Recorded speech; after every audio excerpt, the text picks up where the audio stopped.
1 Petrus 2, 21-24 1 Petrus 2, 21-24 Untuk itulah kamu dipanggil, karena Kristus juga menderita untuk kami, meninggalkan kami teladan, agar Anda mengikuti jejaknya.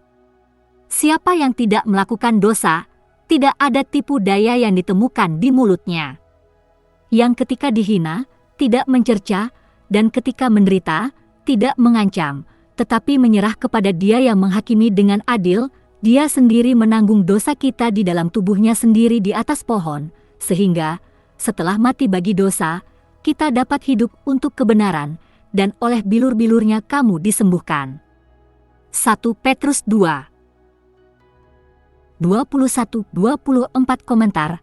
Pandangan Alkitab tentang penderitaan yang tidak dapat dibenarkan. Pertanyaan umum yang diajukan atau disiratkan orang adalah bahwa jika Tuhan itu adil, bagaimana Dia bisa membiarkan penderitaan yang tidak beralasan terjadi? Ada penderitaan yang disengaja, yang merupakan produk sampingan dari alam, baik itu penyakit, bencana alam atau sejenisnya, atau jika seseorang menjadi korban oleh orang lain dengan maksud untuk menyebabkan kerugian. Pemilik budak atau majikan menyalahgunakan budak atau karyawan mereka adalah contohnya. Namun, Alkitab memberitahu orang Kristen, hamba, tunduklah kepada Tuanmu dengan segala ketakutan, tidak hanya pada yang baik dan baik hati, tetapi juga pada yang kejam. Karena ini terpuji, jika demi hati nurani terhadap Tuhan seseorang menanggung duka, menderita secara salah. Apa gunanya jika ketika Anda dipukuli karena kekurangan Anda menerimanya dengan sabar? Ketika Anda berbuat baik dan menderita, jika Anda menerimanya dengan sabar, itu terpuji di hadapan Tuhan.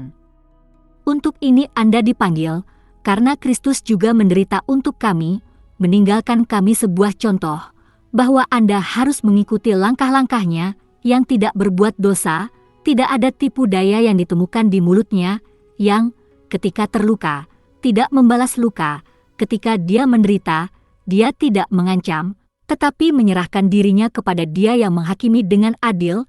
Dia sendiri menanggung dosa-dosa kita di dalam tubuhnya sendiri di atas pohon, agar kita dapat mati bagi dosa dan hidup untuk kebenaran yang oleh bilur-bilurnya kamu telah disembuhkan. 1 Petrus 2, 21-24 Ada dua bagian dari keadilan.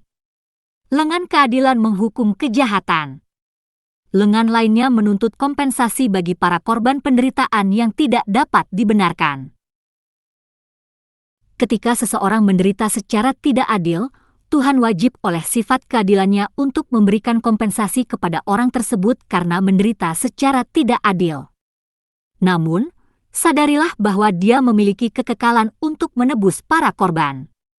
Tetapi inilah cara Yesus menebus dosa. Dengan menderita sebagai korban yang tidak bersalah, Yesus memperoleh kompensasi. Dan dengan kompensasi ini dibayar untuk dosa-dosa dunia.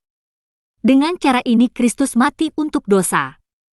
Oleh karena itu, mereka yang menderita karena kehendak Tuhan harus menyerahkan diri kepada Penciptanya yang setia dan terus berbuat baik. 1 Petrus pukul 4:19 Mereka yang mempraktikkan kelemah lembutan semacam ini menunjukkan bahwa mereka percaya bahwa Tuhan itu adil dan bahwa mereka akan diberi upah atas penderitaan mereka.